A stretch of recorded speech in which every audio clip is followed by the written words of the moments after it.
মাৰ্ঘেৰিটাত চোৰৰ চাফাই অভিযান অকলশৰীয়া বিধৱা মহিলাসহ দুটাকৈ ঘৰত লুটপাট কাঁহৰ বাচনৰ পৰা পোহনীয়া কুকুৰালৈ একোকে বাকী নথলে চোৰে কেটেটঙত চোৰৰ মুকলি ৰাজত্ব হাহাকাৰ কৰিছে দৰিদ্ৰ আশা কৰ্মীগৰাকীয়ে মাৰ্ঘেৰিটাত এতিয়া চৰম সুৰক্ষাহীনতাত সাধাৰণ ৰাইজ দিনে পোহৰে নিশাই দুপৰে এতিয়া কেৱল চোৰৰ চাফাই অভিযান এইবাৰ চোৰৰ কুপদৃষ্টিৰ পৰা হাৰি নগ'ল আনকি এগৰাকী অকলশৰীয়া বিধৱা মহিলাও নিশাৰ আন্ধাৰত মাৰ্ঘেৰিটাৰ কেটেটঙত সংঘটিত হৈছে দুটাকৈ ভয়ংকৰ চুৰিকাণ্ড চোৰে লুটি নিলে কাঁহৰ বাচন বৰ্তনৰ পৰা পোহনীয়া কুকুৰালৈকে সকলো চোৰৰ এই উপদ্ৰৱত এতিয়া সমগ্ৰ অঞ্চলটোত ত্ৰাস আৰু তীব্ৰ চাঞ্চল্যৰ সৃষ্টি হৈছে শেহতীয়াকৈ মাৰ্ঘেৰিটা অঞ্চলত অস্বাভাৱিকভাৱে বৃদ্ধি পাইছে চোৰৰ উপদ্ৰৱ এইবাৰ চোৰে টাৰ্গেট কৰিলে এগৰাকী অসহায় দৰিদ্ৰ মহিলাক কেটেটঙৰ পলাশী সিংফো নামৰ মহিলাগৰাকীয়ে আশা কৰ্মী হিচাপে কাম কৰি কোনোমতে পেট প্ৰৱৰ্তন কৰাইছিল বিধৱা মহিলাগৰাকীৰ ঘৰত কোনো মতা মানুহ নথকাৰ পূৰ্ণ সুযোগ ল'লে চোৰে ঘৰৰ মূল্যৱান কাঁহৰ বাচন বৰ্তনৰ পৰা আৰম্ভ কৰি চোৰে আনকি সজাত থকা পোহনীয়া কুকুৰা কেইটাও লৈ উঠাও হয় দিনটো খাটি কোনোমতে চলি থকা দৰিদ্ৰ আশাকৰ্মীগৰাকীৰ ঘৰখন নিশাৰ ভিতৰতে উদং কৰি থৈ গ'ল চোৰে যাৰ পিছত এতিয়া কেৱল কান্দোনত ভাগি পৰিছে অসহায় মহিলাগৰাকী কেৱল পলাশী সিংফোৰ ঘৰতে নহয় সেই একে নিশাই চোৰে কেটেটঙৰে নাগেশ্বৰ কাছান নামৰ আন এজন লোকৰ ঘৰতো চলাই লুটপাট নাগেশ্বৰ কাছানৰ ঘৰৰ পৰা চোৰে এখন বাইচাইকেল পোহনীয়া কুকুৰাসহ বহু সা সামগ্ৰী লৈ থিতাতে উঠাও হয় এটাৰ পিছত আন এটা চুৰিকাণ্ড এতিয়া সমগ্ৰ কেটেটং অঞ্চলত তীব্ৰ চাঞ্চল্যৰ সৃষ্টি কৰিছে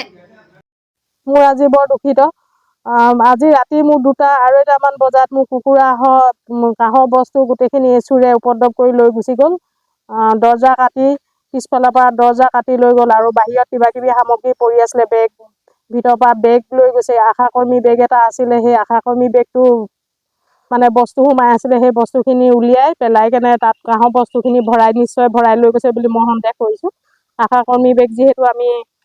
আমাৰ কি বুলি কয় পেচেণ্টবিলাকক আমি দিবলৈ আমি আনো মই তাৰে এটা থৈ দিছিলোঁ ভালকৈ দিব লাগিব বুলি সেইটো বস্তু ভৰাই দিছোঁ বস্তুখিনি পেলাই কেনে কাঁহৰ বস্তুখিনি লৈ গুচি গ'ল আৰু কুকুৰাও লৈ গ'ল 6-7টা 7-8টা লৈ গৈছে প্ৰায় 1 কেজি 1.5 কেজি চাইজৰ মতা কুকুৰা আছিলে তেনেকুৱা কুকুৰা লৈ গ'ল আগতেও লৈ গৈছে কিন্তু এইবাৰ নিচিনা ভিতৰত মানে সোমোৱা নাছিলে যিহেতু আগতো কেইবাবাৰো লৈ গৈছে এইবাৰ দৰ্জা কাটি লৈ গৈছে আৰু কাঁহৰ বস্তুখিনি লৈ গৈছে মই বৰ দুখিত যিহেতু মই অকলশৰীয়া মানুহ বহুত কষ্টৰে মই আৰ্জিছোঁ আৰু মোৰ বহুত পুৰণি মোৰ মানুহজনৰ কাঁহৰ বস্তুখিনি আছিলে মই সেইখিনি বহুত মৰমত থৈছিলোঁ কিন্তু সেই বস্তুখিনিও লৈ গৈছে মই আজি বহুত দুখী প্ৰায় 2:30মান বজাতে নিছে মোৰ সন্দেহ মই 2টামান বজাত মই উঠিছোঁ মানে বাথৰুম গৈছোঁ বাথৰুম যাওঁতে সম্পূৰ্ণ ঠিকেই আছে আৰু মোৰ বজনাই হয় মন্দিৰ বজনা তেওঁলোকৰ ঘৰৰ পৰা গম পাইছোঁ তেওঁলোকৰ ৰাতিপুৱা গেট খুলি কেনে কি কয় এইটো কুকুৰা লৈ গ'ল 4-5টা কুকুৰা লৈ গৈছে বুলি শুনিছোঁ আৰু ছাতি এটা প্ৰায় 400 টকীয়া ছাতি এটা বাহিৰতে আছিলে সেইটো লৈ গ'ল আৰু চাইকেল এখনো লৈ গৈছে বুলি গম পাইছোঁ গাঁৱতে যি এই পাউডাৰ খোৱাবিলাক কানি খোৱাবিলাক পিল খোৱাবিলাক বহুত উপদ্ৰৱ চলি আছে যিহেতু সেই একো বস্তুৱে নাথাকে তামোলো নাথাকে চব বস্তু এফালৰ পৰা উদং কৰি নিছে কালি পৰহি ছাগলী তাগলী লৈ গৈছে মানে আমাৰ কেটেটং গাঁওখনত ইমানেই উপদ্ৰৱ হৈছে মানে জিলা প্ৰশাসনে যদি কিবা এটা পদক্ষেপ লয় আমি বহুত সুখী হ'ম বুলি ভাবিছোঁ সেইকাৰণে প্ৰশাসনকো অনুৰোধ কৰিছোঁ যাতে মাজে মাজে আমাৰ ইয়াত পেট্ৰলিঙৰ ব্যৱস্থাটো কৰে